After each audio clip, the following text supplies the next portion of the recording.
Whew, man, I'm still sweating after that one. Oh, what is going on, RGL? Think I'm the only team member who has runs this weekend. So, for those that don't know, my name is LRock617. Just had that ridiculous Simpsons arcade race with Zerst. I understand it came down to the wire. Obviously, I couldn't watch it. I'm sure I'll watch the VOD. That being said, hope you all have had an awesome weekend watching the Coin Op Classic. Got a couple games for you here today. A couple of American-bound titles, which there haven't been a lot of this weekend. Going to start here. First things, big ups to Zerst. Like, I wouldn't have pushed myself in that game as hard as I did without him. So, big ups to him. I was really hoping it was anybody's game. So, and that's exactly what it came down to. So that's awesome. That being said, on to the present. Here we have Wrestlemania, the arcade game. For those that watched WWE wrestling back in the mid-90s, you're probably going to recognize some of these characters. It was, oddly enough, released in a time when business was way, way down. So some people remember a lot of these characters, others don't. Reason I'm in the menu is I at least want to show that I am playing this on the hardest difficulty. Can't go any higher than impossible. Move it down. And that's as high as it goes. I'm going to go back to the menu. This time I remember to start the timer. Forgot for the last one. So, for those that aren't familiar with this game, it was released as almost like a compliment to Mortal Kombat, just the franchise in general. Built on the same hardware that I believe was utilized for Ultimate Mortal Kombat 3, as well as MK3.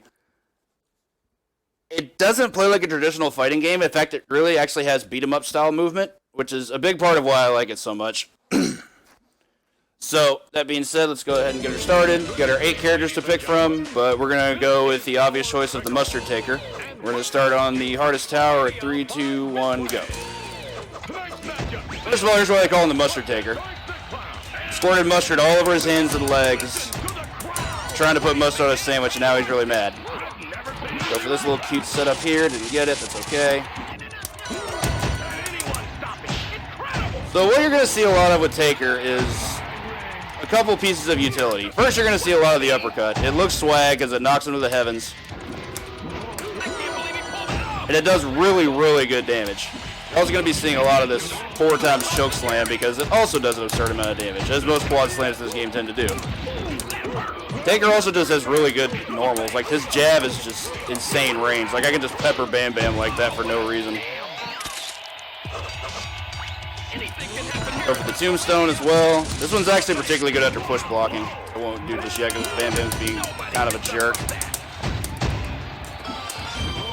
Go for more of these. As I said, you're going to be seeing a lot of that because it's just the damage output on it is insane. Some top rope moves for more swag. I tried to go for an uppercut there. I was a little slow.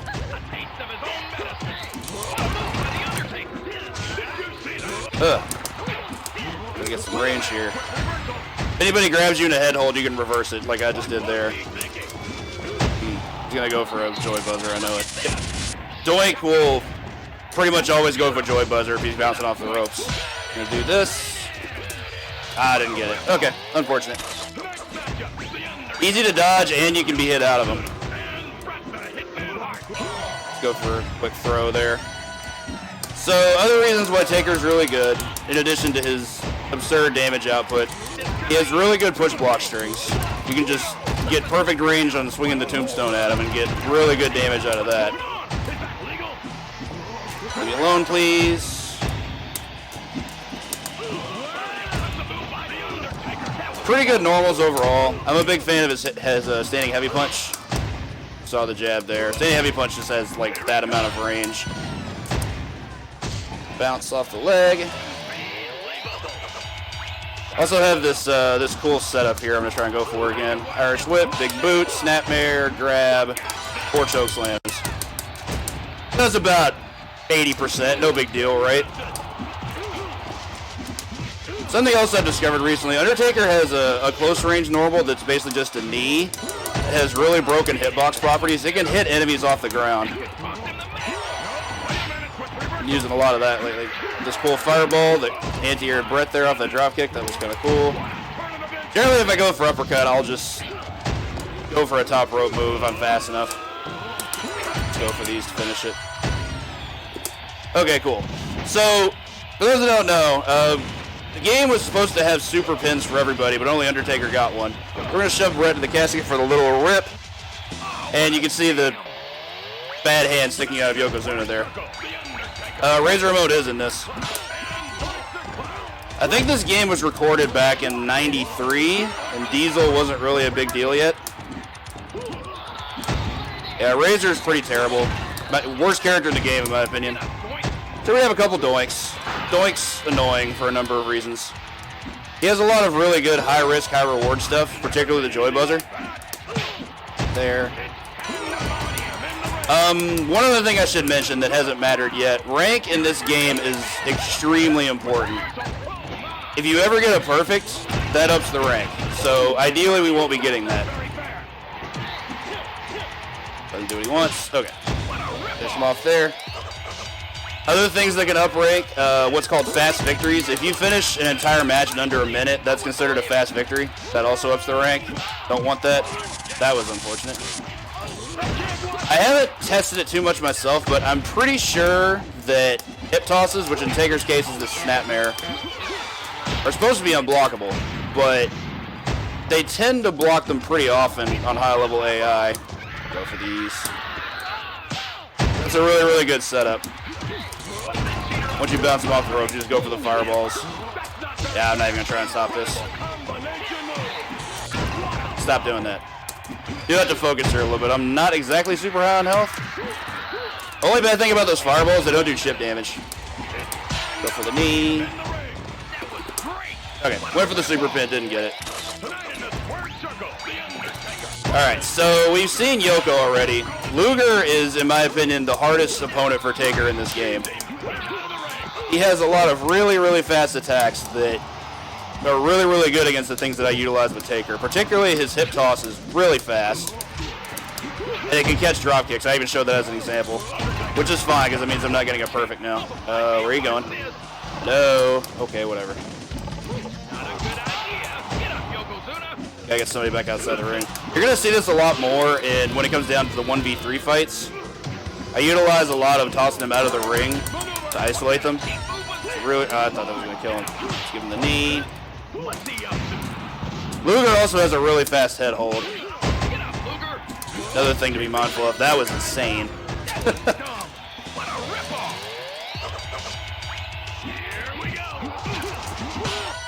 Alright, so gonna chill out the corner for a little bit. That was unfortunate. Also a thing, on Wake Up, push blocking is automatic. You can't stop it from happening. We go for a high damage combo here on Luger. Upside is that this gets interrupted by Yoko, I get all my meter back. But just do it for the swag and the damage. Up top. That's unfortunate. Luger's mid. Luger's very mid. He has some cool things, but he has a lot of lack of safety. To me, the only low-tier character in the game is Razor. Everybody in the mid-tier has some stuff.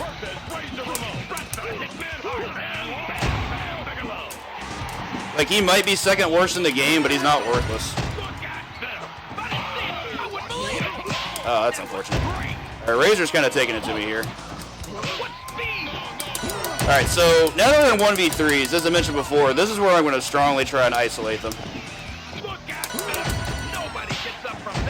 Sean is reasonably good. He has a very, very high damage output, and he has basically an auto win against some characters due to hitbox properties. Because he has a 50% damage loop that, again, is character specific. But much like Doink, he's also very high risk, high reward. He has really bad normals and medium specials. Go for some fireballs. Okay, cool, got the juggle. Ah, jeez. Alright, Bam Bam could also be a problem. Go for an uppercut, just keep it safe. Damage. Cool, actually got him.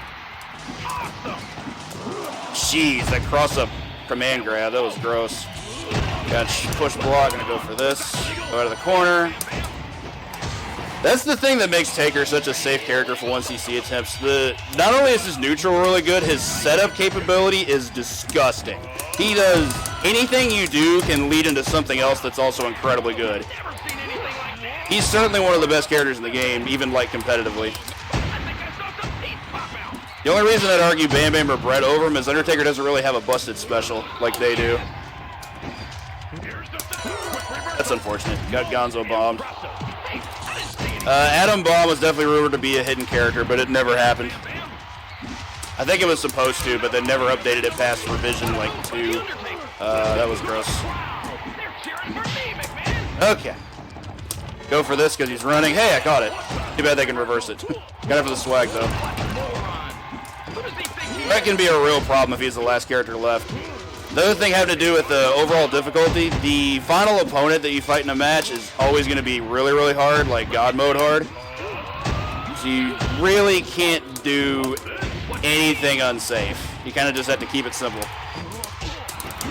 Okay, cool. Okay, tried to go for the super pin, didn't get it. No big deal. Brett is actually my favorite character in the game to play, but he hasn't been quite as reliable for 1ccs as Undertaker has. Taker just has way too much strength. Brett's a bit more grab dependent. Like, yeah, I'm using the 4x choke slam, but despite how good that move is, Taker doesn't need it. It just does the most damage, so you're going to do it. Whereas Brett, it's like to actually do anything, you basically need to do grab abuse. Okay. That was rude. They're going to do this, too. They do a lot of ganging up when it's down to 2 out of 3. Got some damage there. I let go of block too early. Come on. Okay. Alright. Cool. Got just outside the hitbox range. Okay. He actually let me do that. Interesting. Give him the chair. Okay. Good round. Anything can happen here at Wrestlemania. Try to go for an input there. Got eaten. Not the worst thing, but I am kind of annoyed by that. Jeez. Alright, fine. Y'all want it your way. Sometimes I'm willing to take them on like that, but if they're just gonna act like jerks like this, not so much. Uppercut. It's definitely the NBA Jam of wrestling games. It was developed by the team that made NBA Jam. Like, you can see them in the crowd. There's Mark Trammell and Sal DeVita and forget who else. Oh, Luger was actually gonna meet me outside. Okay. Yeah, I could see how fast that went. That's how hard Luger is. Like, good luck reversing any of that. It's probably a frame perfect reversal capability. That was annoying. He actually reversed a choke slam. Okay, so I need to do some real setup heavy stuff. Still got that. Close round. Really close round. Okay, on to our finale. Here we have the Royal Rumble. There's no boss. You just fight all 8 characters in a row. Couple of differences. One, all the enemies have less health. Like, they actually just take more damage from everything. Second thing, whenever you kill an opponent, you actually heal up a little bit. Not a huge amount, but it helps. Yeah, you're not incorrect. The grab setup knee is very, very good. It basically lets you do whatever you want. Okay. Can't do my damage. Never had all three out at the same time before. This is new. So I'm going to have to get creative here. Okay, so you saw that taunt they did there? That's actually really bad for you. That means the next move they do does 4 times the damage if it's the high risk attack. But if you hit them before they can hit you, you negate the bonus. So that's really good that we were able to hit them first. Oh, Dino in the chat. Good times. That's not good. So I love that Dino was the guy that discovered the Sean rolling into the crowd bit. Got a few more to go here. Give him the knee. I couldn't tell if someone came outside or not. Okay, so who wants to go out? Undertaker versus Undertaker. Main event anywhere in the country. Said that taunt there was Taker's. I went for the choke slam and it ate the input, so I wasn't quite sure what I was going to have to do there. All right, down to our last 2. Give him the business. Go to the other side. Yeah. That was gross. Meta, for competitive, Undertaker, Brett, and Bam Bam are the best characters. I figured that was going to kill Doink. Alright, Brett's going to be a machine here. He's going to be a real problem. But he did get hit by that, which is awesome. That's really, really good for us. 1 uppercut later. In the clown. Move on to our congratulations, and that's going to be time. Pretty good. That was also a no miss because I didn't lose a single round. Now we get this awesome little fan fiction ending here at the very end. Pay close attention, this is lore. Oh man, I forgot about the Leslie Nielsen angle, good lord. It's a good thing I was 11 or else I would have really hated that. Whew, that's Wrestlemania the arcade game. I have 1cc this game with every character. Some are much harder than others. Yokozuna's 1cc is incredibly difficult. Razor's can be, but he has a really, really powerful drop kick, which has a lot of priority, so you can tend to drop kick loop a lot of enemies. So he has that going for him at least. Other difficult ones, Luger's is pretty hard. Bam Bam's is actually difficult despite all of his strengths. The upsides just don't work as well against the AI as you'd hope they would, but either way, Taker has always been my most consistent. So thank you so much, everybody, for the GGs and the quarters. You see, yeah, since I reset it, I haven't 1cc'd it with Yoko yet, but we'll get there. Whew. Alright, guys. Hope y'all enjoyed that. I don't know a lot of people that mess around with that game outside of myself and DJ Tatsujin, who I saw there in chat. We're going to move on to my last game here throughout the midway block before we move on to good old Outworld. I will catch you all here shortly.